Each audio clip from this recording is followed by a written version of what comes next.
À la une de l'actualité sur Matin d'Éden de ce jour, le financement des partis politiques. Vous le savez, l'heure est au bilan après les législatives du 8 janvier dernier. Un bilan qui se fait sur tous les plans, y compris donc financier. Et autour de cet exercice, l'ambiance varie d'une formation à une autre en la matière. Il ne vous aura certainement pas échappé. La crise au sein du parti MPL, d'où l'interrogation de ce matin, vie des partis politiques, quel financement pour quel combat? On y répond donc, enfin, on va tâcher d'y répondre dans l'actu décalé de ce jour. Et vos contributions sont les bienvenues au 96 76 68 68. Laurent Roland, Antonin Kess, à nouveau bonjour. À nouveau, bonjour Ahmed Arekpa et amis téléspectateurs. La question donc du financement des partis politiques est au cœur de l'actu décalé de ce matin. Quel financement pour quel combat, Laurent? Alors, quel financement pour quel combat? Aujourd'hui, il faut parler de la question du financement des partis politiques, notamment en se référant à la situation malheureuse qui s'est produite la semaine écoulée concernant une formation politique, notamment le MPL Bénin. Alors, pour répondre à la question, je permets à ce que nous puissions aller dans la loi numéro 2018 du 17 septembre 2018 et en parlant du chapitre 3 du financement public des partis politiques. Alors, l'article 37 dit clairement, on n'entend pas financement public, je lis, de partis politiques, toute subvention et autres dons aides reçues de l'État par les partis politiques. En fait, les partis qui ont des élus, notamment par exemple l'UPR, le BR et la FCBE qui avaient des élus en 2020, bien évidemment, qui ont le financement public. Alors, l'article 38 dit les partis politiques régulièrement consultés et en activité conformément aux dispositions de la présente loi peuvent bénéficier d'une aide financière de l'État. Donc, ça rejoint ce que je viens de dire. Les subventions de l'État, ça rejoint ce que j'ai dit, aux partis politiques représentent l'aide destinée au financement des activités des partis politiques. Les conditions et modalités de la répartition du financement public aux partis politiques sont déterminées par une loi spécifique. Alors, quand on laisse ça, qu'on vient au chapitre 4 des règles et de comptabilité et des procédures de contrôle des finances des partis politiques. Je lis rapidement l'article 40. Chaque parti politique désigne un mandataire, celui qui doit faire le point. Mais l'article 41 dit « Tout parti politique doit tenir une comptabilité régulière selon les dispositions du plan comptable en vigueur. » Et l'article 42 dit « Les partis politiques doivent être en mesure de justifier la provenance de leurs ressources financières et leur destination. » L'article 43, les partis politiques doivent, les revenus des partis politiques ne sont pas imposables à l'exception de ceux provenant de leurs activités lucratives. Alors, donc, à ce niveau, quand on regarde ça, on comprend que les partis politiques doivent pouvoir avoir des financements et puis, bien évidemment, d'autres dons, des gens peuvent leur donner de l'argent. Ça peut être des cotisations. Mais l'essentiel, c'est de justifier d'où est-ce que vous avez les financements et la destination de l'argent. Parce que quand vous dites que quelqu'un vous a donné 200 millions, vous devez pouvoir dire, nous avons d'utiliser les 200 millions de cette manière en payant tel montant pour la location, en payant tel montant pour la communication, en payant tel montant pour le déplacement du président ou pour des activités sur le terrain, et ainsi de suite. Donc, ça, c'est déjà, même si vous recevez l'argent d'une personne autre que l'État, en tout cas, d'une structure autre que l'État. Et quand vous recevez même de l'argent aussi de l'État, vous devez avoir une comptabilité, parce qu'en réalité, il s'agit de traçabilité. Et même les cotisations, quand les militants donnent, vous devez pouvoir justifier et avoir une traçabilité dans ce que vous avez comme ressources. Donc, parlons de financement des partis politiques aujourd'hui. Je crois que voilà le cadre légal qui est établi dans lequel les partis peuvent avoir des financements. Disons donc on a trois sources de financement pour faire simple. Donc le financement public, évidemment quand vous avez des élus. Quand vous avez des élus donc au Parlement ou des élus locaux. Alors il y a le financement, on va dire interne pour ce qui est des cotisations, donc des membres des formations politiques. Puis il y a les dons donc pour ce qui est. Et l'article 42, si vous permettez, la seconde partie dit la direction du parti politique doit rendre compte à ses membres dans un rapport de la provenance des ressources financières qui ont été accordées aux partis politiques au cours de l'année civile. D'accord. Donc, quand même, ce n'est pas parce que vous êtes président vice-président ou secrétaire général du parti que quand vous avez l'argent, vous allez pouvoir vous rester dans les 4 minutes quelque part d'un bâtiment et partager entre vous. Vous devez pouvoir dire rendre compte, aux militants, voilà le montant que nous avons reçu de telle personne, telle institution. Et c'est bien précisé dans un rapport, parce que le rapport doit être présenté aux militants et aux autres membres du parti pour dire, nous avons reçu tel montant. Donc, ce qu'on dit aujourd'hui, c'est en réalité, c'est pour tous les partis. C'est une situation qui, à partir d'une situation qu'on en parle, mais tous les partis doivent pouvoir comprendre que même les partis autrement forts où on a un seul bailleur, les gens doivent pouvoir dire c'est telle personne qui a donné tel montant, faire le point. Parce que la loi est claire là-dessus, vous devez produire un rapport, avoir une comptabilité claire et quand on viendra chez vous pour faire un contrôle, vous devez pouvoir justifier.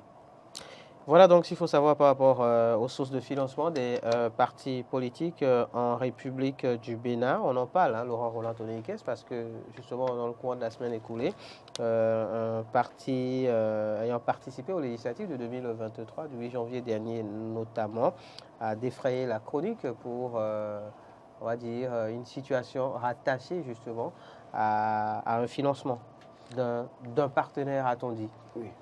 Alors oui, justement, parce que quand on parle d'un partenaire et que personne ne veut citer le nom, il eût fallu que tout le monde en parle, qu'un journal essaie de prendre la défense en griffe, pas défense, mais j'ai compris que c'est stratégique cette communication, cet article écrit par le Béninois Libéré, pour dire que l'argent serait issu d'un Libanais du côté de Lomé et qui voulait en découdre avec le système Talent et qui a financé, bien évidemment, et que les autres seraient allés là-bas pour miroiter, en tout cas, quelque chose un résultat qu'il ne pouvait pas avoir peut-être à ce Libanais et qui lui a donné les moyens. Alors, dans ce cas aussi, il faut justifier. Il faut justifier et dire pourquoi vous avez pris l'argent. Parce que le monsieur n'est pas militant. Excusez beaucoup, n'est pas un Béninois. Et vous donne de l'argent. Pour quelle fin? Pour quel but? Veut-il, quand vous aurez le pouvoir et que vous aurez peut-être réussi à balayer Patrice Talon comme vous le disiez, est-ce pour nous amener des Libanais qui vont contrôler nos secteurs vitaux, bien évidemment. Donc, dans toutes ces collaborations, il y a toujours des intérêts qui sont cachés derrière. Et donc, quel est le but visé en allant voir tel ou tel opérateur commun pour demander de l'argent? Quel est l'objectif qu'on veut atteindre en allant voir tel ou tel bailleur pour avoir de l'argent? Sachant que les bailleurs ont toujours des exigences, et dans certaines mesures, et lesquelles exigences ne se font toujours pas plaisir aux populations, ne sont pas peut-être dans l'intérêt des populations. Donc, aujourd'hui, il y a matière à se poser la question. Les partis se créent aujourd'hui. Hier, c'est les individus qui créent leur parti et sont peut-être présidents. Et puis, le siège du parti, c'est dans leur salon, bien évidemment, ou dans leur sac. Ils se promènent avec, bien évidemment. Et quand il y a l'élection, ils vont aller négocier avec leur sac à main, parce que les documents du parti sont dans le sac, bien évidemment. Mais aujourd'hui, c'est de grands ensembles. Et quand on parle de grands ensembles, d'autres partis ont réussi à se mettre ensemble, sont véritablement de grands ensembles, quoi qu'on dise, bien évidemment, c'est de grands ensembles qu'on peut respecter. Mais il y en a qui sont aujourd'hui peinent à être de grands ensembles. Et quand on n'est pas de grands ensembles et qu'on se targue d'aller aux élections pour balayer un système, soi-disant que ce système gère mal le pays, il va falloir aussi que dans votre manière de faire les choses, qu'on ait une certaine sorte de transparence et qu'on ait de l'éthique et de la morale, même si en politique, tout n'est pas rose. Ce que vous essayez de dire, en fait, Laurent, c'est que les formations politiques ne devraient pas accepter n'importe quel financement. En réalité, quand on vient dire qu'on veut remplacer le système, comme quoi c'est mal fait et qu'il y a un certain nombre de choses, vous devez avoir un discours assez sincère, franc et essayer de convaincre davantage les populations, non seulement déjà avec le discours. Quand vous regardez dans d'autres pays, je prends Ousmane Sonko par exemple au Sénégal, c'est un exemple tout simple que je donne. Vous allez me dire qu'il a de l'argent à donner à tous ces jeunes qui se mobilisent dans la rue de Dakar pour lui, ce n'est pas évident. Et donc, vous devez avoir un discours éthique. Du moment où vous avez un discours éthique et que vous avez une certaine sincérité dans ce que vous faites, les gens n'auront pas de gêne à vous suivre dans une certaine mesure. Je le dirai jamais assez. En 2016, à Djavon donné de l'argent. Des gens, des bailleurs, des partenaires politiques, en tout cas des têtes de pont politiques sont allés en grand nombre vers Djavon pour prendre son argent, bien évidemment. Des gens sont allés vers Zissou, d'autres ont vendu leur logo, bien évidemment, à Zissou pour avoir leur part. D'autres qui ont critiqué Yahi tout le temps, comme Henri Ondete, ont fini par rejoindre Boni Yahi pour soutenir Zissou. Je ne sais pas pourquoi. Et donc, pendant ce temps, quelqu'un comme Patrice Talon, délaissé par pratiquement tous les acteurs politiques, soutenu par quelques-uns parmi eux qui étaient déjà, excusez-moi, grabataires politiques, parce que à l'époque, en 2016, Dassigli Bayambé ne valait plus rien. L'Alsace Territoire aussi était totalement dissous en griffes, on ne le voyait plus. Mais ces personnes qui n'avaient plus de pouvoir l'ont soutenu sans moyens, bien évidemment. On a vu un Dayori qui l'a soutenu sans moyens, aller lui-même lui offrir même une chèvre, je sais quoi, dans le septentrion. Donc, c'est des gens comme ça, sans moyens, qui ont fait, et le peuple, parce qu'à un moment donné, il y avait un discours, il y avait une adhésion populaire. Donc, quand vous venez avec un discours, avec une bonne stratégie, le peuple peut vous suivre. C'est pourquoi je dis, il ne faut pas aujourd'hui, parce qu'on veut aller à une élection, on veut gagner une élection, se mettre de mèche avec toute personne qui vient. C'est-à-dire, aujourd'hui, ce serait malsain d'accepter n'importe quel financement pour se mettre à accord de coup plus tard. Boniaï vous dira qu'il a accepté le financement de Patrice Talon en 2006 et que par la suite, ça a été un problème pour lui. Ce n'est pas moi qui le dis, il l'a dit lui-même. Et donc, au-delà de tout opérateur politique ou économique qui vous donne de l'argent a des exigences, attend quelque chose de vous. Et quand c'est comme ça, vous vous mettez vous-même l'accord de coup parce qu'un engagement, quand vous n'allez pas respecter ces engagements, vous pouvez avoir des problèmes avec ce système. Parce que les mêmes qui vont vous donner de l'argent pour que vous ayez le pouvoir peuvent encore donner autant d'argent à d'autres personnes pour vous combattre. Après avoir dit ça, Laurent Roland-Tony, est-ce qu'il est facile de refuser de l'argent? Surtout quand on sait que, alors vous avez donné l'exemple du président Patrice Talon en 2016 qui, oui, n'avait pas forcément les grands moyens de ses, disons, rivaux d'alors, à savoir Sébastien Adjavon et Lionel Zinsou aussi, puisque c'était donc le candidat porté par le régime au pouvoir. Donc oui, l'argent a beaucoup circulé en 2016. Mais est-ce que, tenant compte justement des réalités du terrain, tenant compte de la situation justement socio-économique du pays, on peut décemment refuser de l'argent qui sera mis à contribution forcément pour convaincre les électeurs à se rallier à la cause. Est-ce que l'on peut décemment refuser cet argent? Est-ce que l'on peut décemment faire de la politique au Bénin sans moyens financiers? Oui, vous faites bien de poser la question aujourd'hui. C'est difficile peut-être de faire de la campagne politique avec sans moyens financiers, mais dans une certaine mesure. Mais j'insiste là-dessus. Parce que si Patrice Talon a gagné, si Patrice Talon a pu faire face quand même aux candidats comme Sébastien Adjavon et Lionel Zinsou, c'est parce qu'il y avait quand même le minimum. Oui, il y avait le minimum. Et pour une formation comme le MPL, par exemple, alors on s'attarde là-dessus parce que c'est le cas. Donc, une formation comme le MPL, vous savez... Qui en est à une première participation, une formation politique en plus. On ne saute pas pieds joints dans une élection. Il faut se préparer dans la durée. Le premier président du parti a quitté la tête du parti. Pourquoi? Questionnons l'histoire. Pourquoi est-ce qu'il a quitté? Et donc, quand il a confié le parti à d'autres jeunes, ces jeunes, pour autant, quel a été leur parcours dans la vie sociale, dans la vie active, dans la vie politique? On part de là. Et quel est leur discours dans une certaine mesure? Quelles sont leurs collaborations, leurs fréquentations? Je ne vais pas aller dans certains détails, mais ils savent qu'au fond, dans certaines de leurs fréquentations, les gens ont des choses à leur reprocher. Et sur le terrain, des choses ont été dites. Du moment où ça commence comme ça, ce n'est pas bon pour vous. Et ça peut, en tout cas, avoir un impact en termes de résultats pour vous. C'est de ça que je parle. Parce que vous avez, même si vous avez les moyens et que vous mettez les moyens, vous pouvez ne jamais avoir les résultats. Écoutez, tout le monde sait que dans une certaine mesure, Paul Rompert a été aux élections pour peut-être valider un système. Et je l'ai toujours dit, quand les démocrates seront dans la balance, Paul Rompert doit pouvoir disparaître avec son parti FCBE. Nous y sommes. Bien évidemment, quand bien même il a le financement public, quand bien même il a donné les moyens à ses candidats dans les localités, ça n'a pas marché. Donc, dans une certaine mesure, les gens regardent d'abord votre parcours. Quel est votre discours? Est-ce que c'est un discours franc, sincère?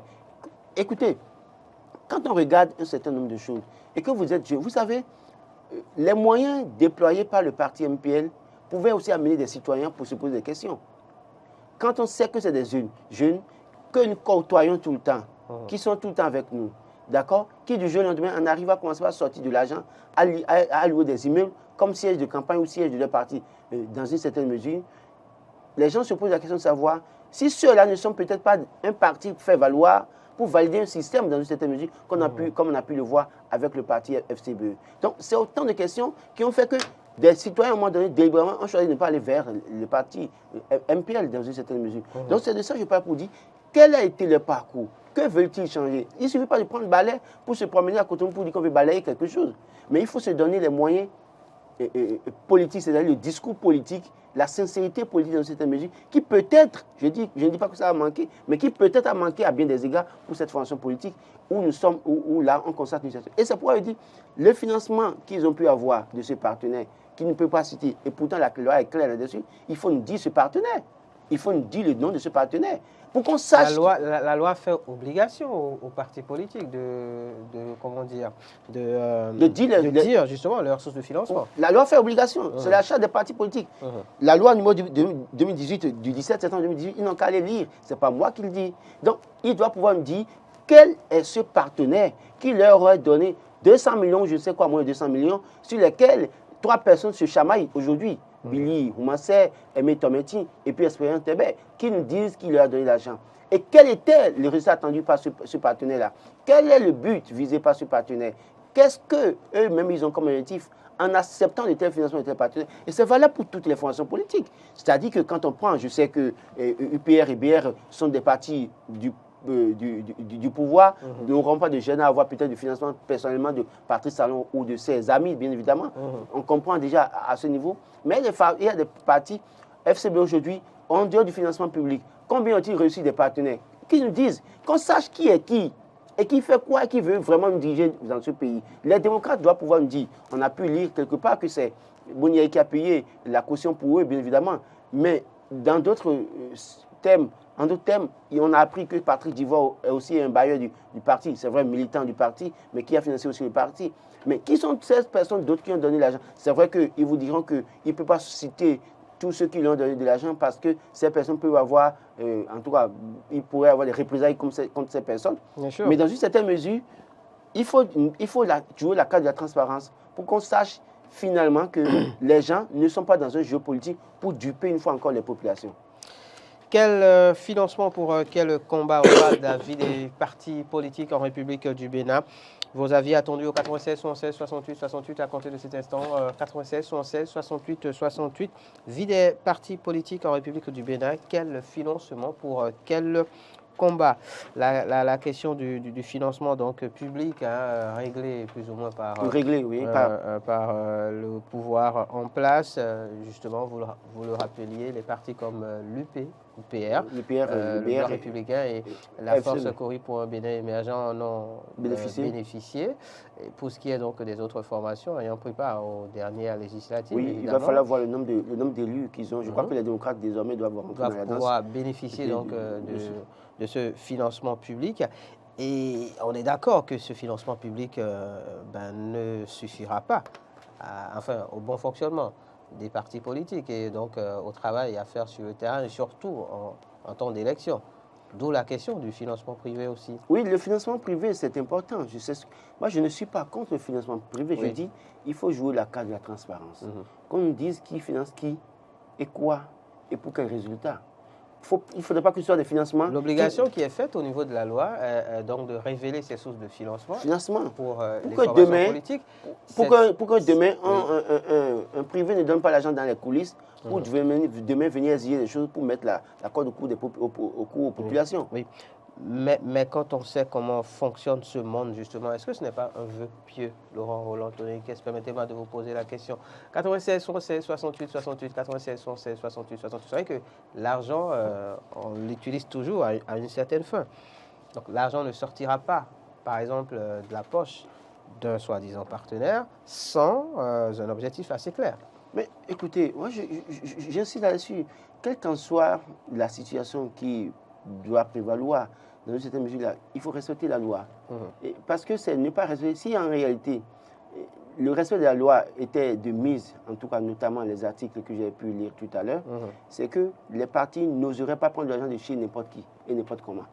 En fait, c'est de ça qu'il est question. Ici, je ne parle pas de révéler les financiers ou bien les bailleurs des informations politiques qui connaîtront des... C'est une question d'éthique, en fait. C'est une question d'éthique. Parce qu'en réalité, quand on n'a pas envie de révéler, on peut aller prendre de l'argent chez le grand dealer pour venir faire la politique. Parce qu'après, on veut sauvegarder les intérêts de ce grand dealer. Quand on ne veut pas faire les choses normalement, on est capable d'aller prendre l'argent chez quelqu'un qui a siphonné les ressources de l'État pendant 5 ans et qui peut-être 5 ans ou 15 ans, 20 ans, qui est resté dans l'ombre et a fait des choses assez malsaines, qui a pu avoir de l'argent et faire n'importe quoi. Et demain, c'est pour favoriser l'intérêt de cette personne. Donc, c'est pour ça qu'il va falloir peut-être révéler parfois. En voulant révéler, vous êtes obligé de comprendre qu'en révélant et que vous ne révélez pas bien et que parfois on voit que vous avez dépensé au-delà de ce que vous avez pu déclarer, c'est que vous devez pouvoir justifier. Où est-ce que vous avez pu avoir ces moyens? Et là, ça va amener les gens à faire les choses autrement en considérant l'intérêt général. Parce que la plupart du temps, quand il y a ces financements pour les fonctions politiques ou les candidats, vous allez voir que c'est des deals entre candidats et bailleurs et qui finalement retombent sur les populations parce qu'à un moment donné, le candidat élu est obligé de satisfaire les exigences du partenaire. Du bailleur. Bon, nous sommes dans la période où on ne parlera plus de bailleur, on parle de partenaire parce que c'est le mot partenaire qui a été utilisé. Donc, il faut satisfaire les exigences de ce partenaire et peut-être parfois fouler au pied l'intérêt du peuple. Et c'est ce qui n'est pas bien. C'est pour ça qu'il dit qu'il faut nécessairement nous dire où est-ce qu'on va puiser de l'argent, qu'est-ce qu'on en fait et pour quels résultats. Quelles sont les attentes de cette personne qui vous donne l'argent? Évidemment, ce contrôle qui doit être effectué par le pouvoir judiciaire. Bien évidemment. 96, il y a la Cour des comptes aussi. La Cour des comptes, justement. 96, 76, 68, 68, 96, 76, 68, 68, c'est l'actu décalé sur Matin Eden. On parle donc de la vie des partis politiques en République du Bénin. Quel financement pour quel combat? Évidemment, avec Laurent Roland Tonnerre, on s'est penché sur la question du financement public des formations politiques. On a essayé de voir à peu près quelles sont les sources de financement possibles d'une formation politique. Donc, oui, le financement public, oui, les cotisations des membres, puis évidemment les dons de partenaires et autres. Et sur justement ce dernier volet, c'est là tout le problème parce que ces financements viennent d'où? Pour quel objectif concrètement? C'est de cela qu'il s'agit. Et l'appel de Laurent Roland Tonnerre serait donc celui de l'éthique dont il faut tenir compte en acceptant certains financements de certains partenaires justement pour ne pas avoir à mener des combats qui iraient contre, disons, l'intérêt général des populations. J'ai bien résumé tout ça? Bien évidemment. 96, 76, 68, 68, que vous inspire donc ce sujet, chers amis. C'est maintenant qu'il faut venir nous en parler puisqu'on est parti dans 2-3 minutes. 96, 76, 68, 68. La situation au niveau du parti MPL qui, osons le dire, désole plus d'un des Béninois qui se posent mille et une questions. D'ailleurs, un quotidien ce matin parle donc de ces, je pense, 31 000 électeurs qui finalement aujourd'hui se sentent désabusés. Oui, je crois que le financement qui a été donné par ce partenaire, normalement, devrait servir à faire un certain nombre de choses pour la campagne électorale, bien évidemment. Oui, sur le terrain, c'est tellement que certains militants attendaient peut-être le geste utile des responsables du parti MPL, comme on a pu le voir avec d'autres partis qui ont pu offrir dans la période des fêtes des poulets et des kilos de riz à certaines populations. Et donc, peut-être que certains militaires... Vous pensez que cela n'a pas été fait par le parti MPL? Je ne pense pas. Vous savez, le MPL, tout comme le Parti des démocrates, à un moment donné, on pensait que le peuple allait peut-être les suivre, aller voter, parce que pour autant, c'est comme si tous les Béninois étaient contre Patrice Talon et qu'il n'y avait pas de souci à se faire. Donc, ce qui justifie le fait que dans certaines localités, ils n'ont même pas fait pour autant de campagne. Quand vous regardez dans les localités, ils n'ont pas fait pour autant de campagne. C'est-à-dire ils étaient tout douillets dans leur coin. Ils ont positionné les logos au niveau des carrefours en disant, bon, écoutez, les gens vont voter. Même dans la 6e circonscription électorale, c'est vers la fin de la campagne qu'on a pu voir les affiches de Billy Roumancet qui aujourd'hui est en difficulté avec Espérance TV. C'est vers la fin de la campagne qu'on a pu voir, on a commencé à voir ces images comme quoi il était candidat. Et puis quand vous quittez Calavi-Pouvert, quand vous allez voir au carrefour à Etchidji, la photo de Marius Attaque, là, que je connais très bien, jeune aussi, qui, au niveau du carrefour, pour montrer qu'il est candidat. Donc, de façon éparse, on a vu des photos au niveau de certains carrefours vers la fin de la campagne. Et quand on regarde tout ça, moi, je pense que dans une certaine mesure, les militants, à un moment donné, peut-être attendaient mieux de cette formation politique. Et comment est-ce qu'ils ont pu gérer les fonds?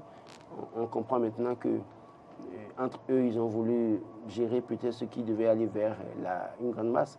C'est peut-être que s'ils étaient véritablement, si c'était, parce qu'on parle de 200 millions quand même, hein, si véritablement ils avaient déposé sur le terrain en se mettant à l'abri du dispatching, 1000 francs par électeur, c'est quand même 200 000 électeurs, bien évidemment. Et même parfois, les électeurs dans certaines localités, malheureusement, avec 500 francs déjà, ils ont déjà voté pour vous. Hein. Donc vous pensez que les électeurs béninois peuvent être achetés, c'est ça? Mais malheureusement, c'est le système, parce qu'on a vu, hein, je ne vais pas citer pour raison politique, les gens donnaient des sacs de riz, les gens donnaient des kilos de riz, les gens donnaient poulet. Ça existe, non, mais les gens donnaient poulet. Ce n'est pas moi qui le dis. Les images existent, je n'invente rien. D'accord? Donc, dans une certaine mesure, malheureusement, des gens ont voté parce qu'ils ont pris ce poulet-là. Ils n'ont pas compris que ce poulet qu'ils ont pris là, ils ont fini de manger ça déjà, c'est déjà passé, hein, mais ils vont subir ça après. Ils vont en souffrir, mais ils ne pourront rien faire. Donc, il y en a qui ont pris des kilos de riz, qui malheureusement ont déjà fini de manger ça. Quel kilo de riz? Pour une famille, peut-être 1 kilo ou 2 kilos, ils ont déjà fini ça en 24 heures, malheureusement. Et donc, c'est de ça que je parle. Je ne dis pas qu'il faut acheter les électeurs, mais le système est que, tel que ceux qui ont les moyens ont pu donner. Et ceux qui n'ont pas les moyens, le peu qu'ils ont pu avoir de leurs partenaires, on constate qu'ils n'ont pas donné. Ils se sont partagés ça. Et l'information est connue maintenant. Donc, c'est de ça que je parle. Parce qu'il y a des gens, bizarrement, malheureusement, hein, avec 500 francs ou 125 francs, peuvent aller voter pour vous. Il suffit seulement qu'on les appelle. Ah, mais ton doigt, il a voté. C'est celui qui me donne que c'est pour cette personne que je vais voter. Et on a entendu ça jusqu'à la fin. Et comme ils n'ont rien eu, on dit je n'ai pas voté. Mais quand j'ai tabac, il y a des délais. Donc, ils ne sont pas allés voter. Et donc, il suffisait pas seulement de les coincer quelque part, 50 ou 100 quelque part, de 500, 500. Et si c'était par exemple 500 par exemple par tête, ça fait 200 millions, j'avais dit 200 000 voix. Mais si c'est 500, ça fait 400 000 voix. Ils ont déjà atteint la barre des 10%. D'accord? Mais, excusez le terme que je vais utiliser, une sorte de gloutonnerie où on doit partager l'argent entre soi. Parce que soi-même, on se dit, est-ce qu'on va avoir des résultats? À quoi bon aller dépenser ces sous-là? Et si on se partageait ça? Les résultats sont là.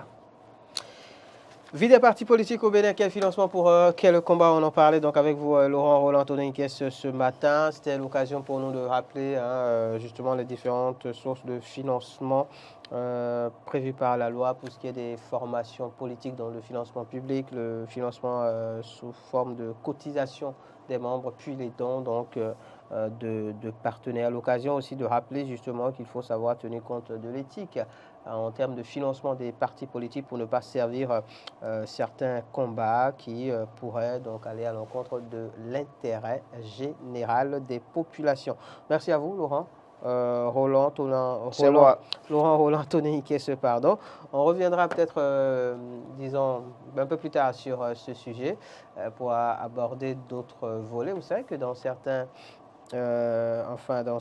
pays, par exemple, pour ce qui est du financement justement des partis politiques, surtout en temps d'élection, il y a la question des dépassements budgétaires qui, d'ailleurs, je pense, reste dans l'actualité au niveau de l'Hexagone, puisqu'il y a un ancien chef d'État qui est toujours en difficulté pour ce genre de situation. Donc, on en reparlera très certainement en plateau. C'était l'actu décalé de ce jour sur Matin d'Éden. Merci à chacun et à tous de nous avoir suivis. Rendez-vous demain pour un numéro encore plus plaisant de Matin d'Éden. Bonne suite de journée à chacun et à tous.